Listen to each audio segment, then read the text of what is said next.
Today will be the fifth lesson in the instructional videos for Master Ying's original Guanping Taiji form. In the last lesson, we learned, ended up at the turnaround for carry tiger to mountain in this pose here. And so we'll go from there and learn the movements for carry tiger to mountain and then fist under elbow. With the completion of this lesson today, I kind of arbitrarily break up the form into sections. Sifu didn't really do that, but I think for our learning purposes, we'll call this like the first opening section. And the reason why I'm kind of breaking it up at this point is the next section from fist under elbow to repulse monkey will be a repeat section, and it's a repeat section because later on in the form it's repeated later again. So we'll call that particular section that you repeat later on in the form the repeat section. So because this next move after this lesson will be the beginning of that, we'll call this ending of the first section in the form. It's a more arbitrary way of learning the form. And as in my other videos, breaking a form up into sections will allow you to practice only that section as a kind of a complete unit, and then you can kind of move on to the next section, trying to instead of trying to think of the form in its entirety, and that's where people get mixed up. They're kind of can't. It's kind of one continuous move after another, and then you get lost. So by breaking it up into sections, your dalu, your form, that'll help you kind of remember where you are. Are you in the first opening section, the first repeat section, and then the next section, and then the second repeat section, and then the ending section? That will really help you in your orientation. So we'll begin the lesson from where we left off last time. Again, the reason why I'm doing these instructional videos on Master Go's original Tai Chi form is to preserve its legacy. And a couple of things I want to address. Throughout the instructional videos, I refer to both the simple, basic method to do it, and also kind of sometimes include a more advanced rendition of it. But I want to make clear that Sifu did not teach a simple version and an advanced version. This is something that I've come up with in both teaching and training to understand the form more thoroughly. Masters only do the basics better. And I love that phrase because really that it is a very true phrase in that in an advanced rendition, we're not really violating or doing anything different than the basics. It's just that our understanding of the basics and the fundamentals have progressed further than just learning the rote movement.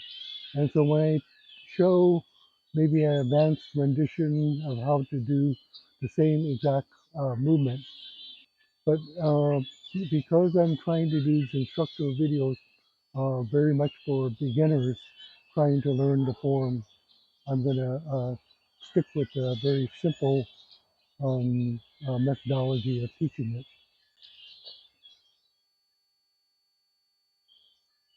So in the last movement, we took it from step apparent close up and step up. And then we did the turn for carry tiger to mountain, and we ended up in this place here. So I want to break up the movement both into the footwork and the hands. In the footwork, um, since I like to work off the name carry tiger to mountain, if you think of how a big cat, like a tiger or lion moves, they move with a lot of intensity and purpose. And I like to incorporate that into the movement of the step here. They also have some sway to their movement.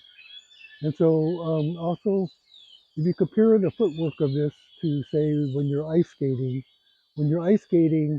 you don't like to keep your weight back here and put the foot out, otherwise it goes sliding out. In ice skating, you want to put your weight over the leading foot as you push off with the back foot.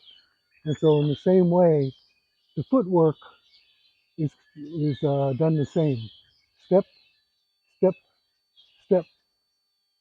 Also, in this is one of those moves where there's no set amount of steps. So you're going to end up on the left step. So it'll be even number 2, 4, or 6. And because of the space of the presentation area here, I'll do mostly 2, but you can do 4.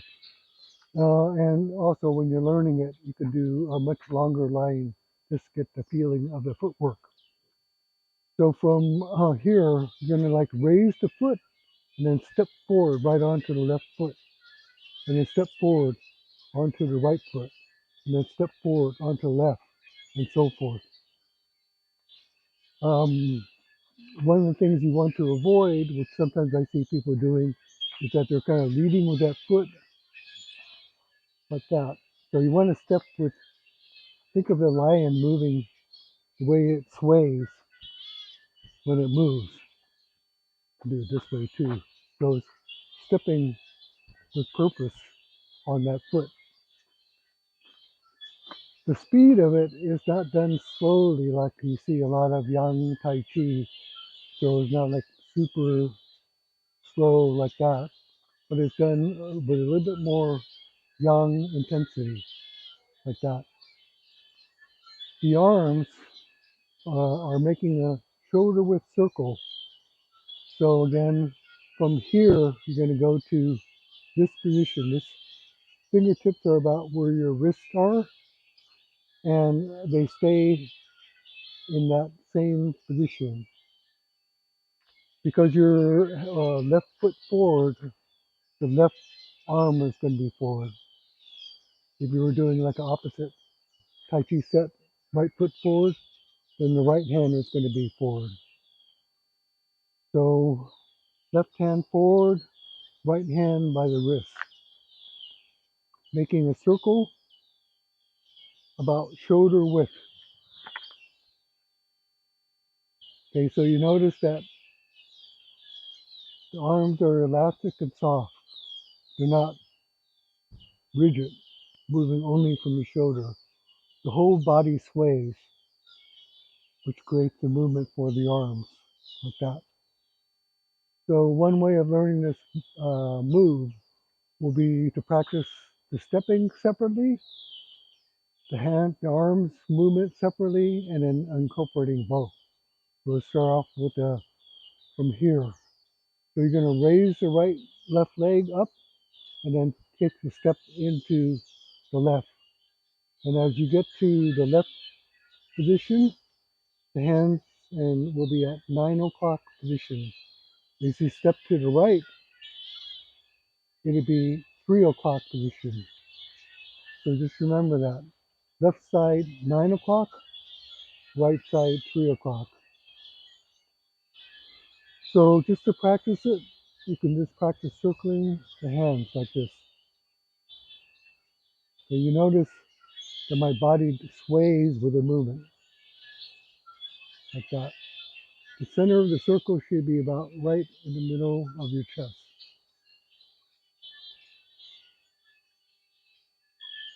The wrists can have a little sway to them, a little bit of movement like this. Doesn't have to be like rigid. And again, don't move just from the shoulder. You want to have your whole body moving like that. So from step up to parent close up, turn around, just over palm, and up with the left foot, circle, 9 o'clock, 3 o'clock, 9 o'clock, 3 o'clock. So again, from this position here, step up, apparent close up, turn around, set down. Lift the left foot, 9 o'clock, 3 o'clock.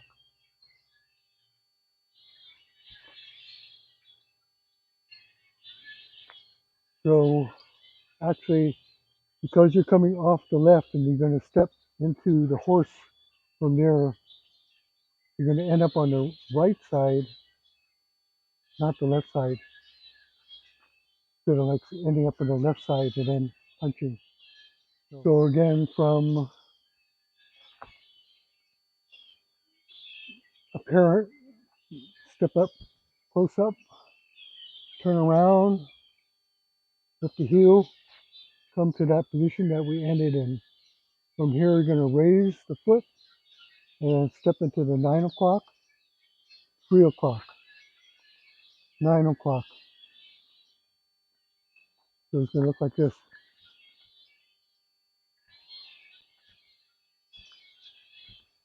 You're going to end up on the right side for the final move. Just like this. Left, right, left, right. From here, you're going to pivot into the horse and do a parry and punch.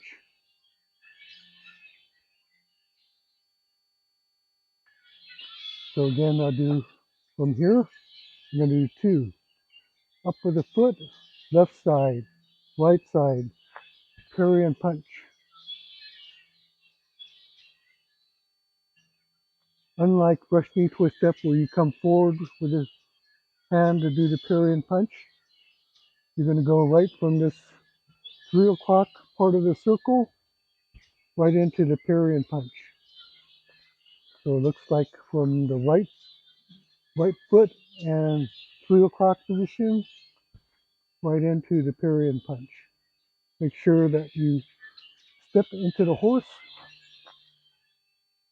from here, step into the horse and pivot that foot into the 90-degree horse stance. So from the 3 o'clock pivot, parry and punch. We'll start further back so you can see we're going to do 2. From this last position, we ended up the fist over the palm, raise through the center, 9 o'clock, 3 o'clock, parry and punch as you sit into the horse.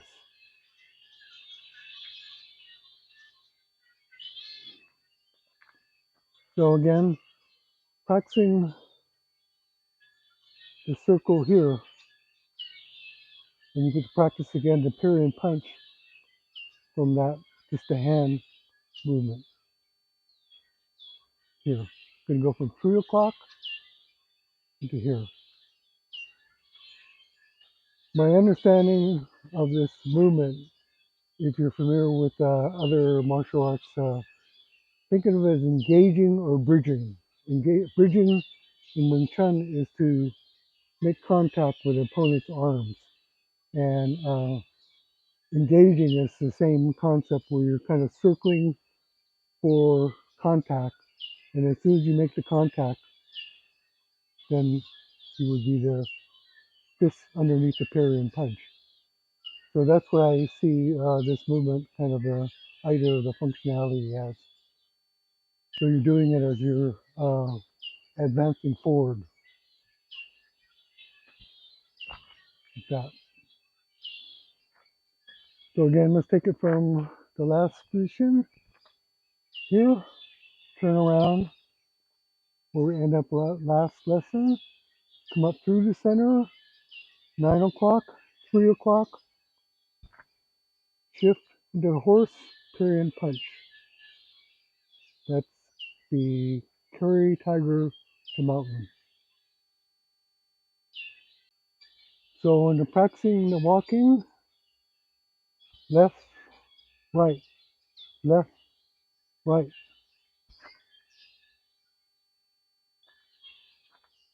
Again, it's swaying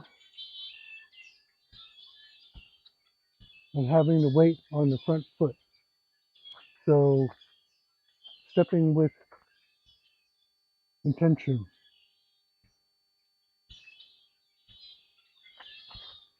and then ending on the right side at the end. So that will be even count. Okay, 1, 2, and parry and punch. Or you could do 4, 1, 2, 3, 4, and parry and punch before we get into the next move, which would be fists under elbow. Looks like that. So from the parry and punch position, going to come underneath and then open up. Both palms are up in this. Here. So parry and punch, fist under elbow. So from here, the fist can start to open up as it comes underneath that elbow.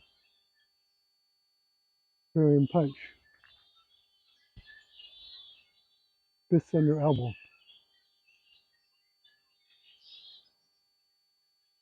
Then the next move will be repulse monkey, but we'll go into that in the next section again because it's a part of the repeat section that will be done twice in the form. So from this view here,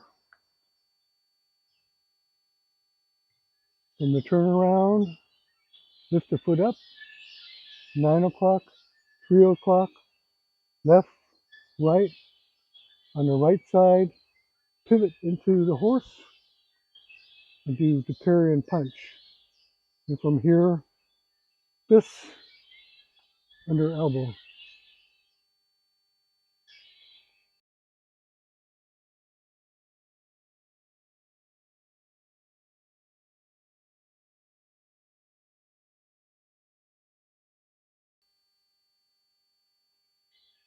So again, from the parry and punch, the fist under elbow comes like this, and then opens up into the vertical.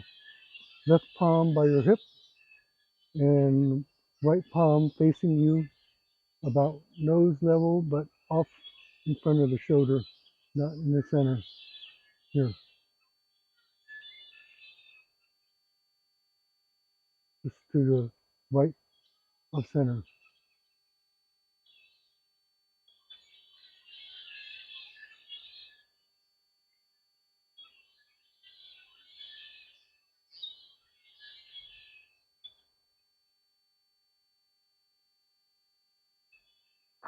Okay, here you have the 2 new moves that we're learning.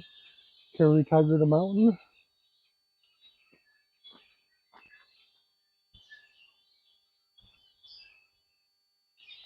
parry and punch, ends in parry and punch, and then fists under elbow.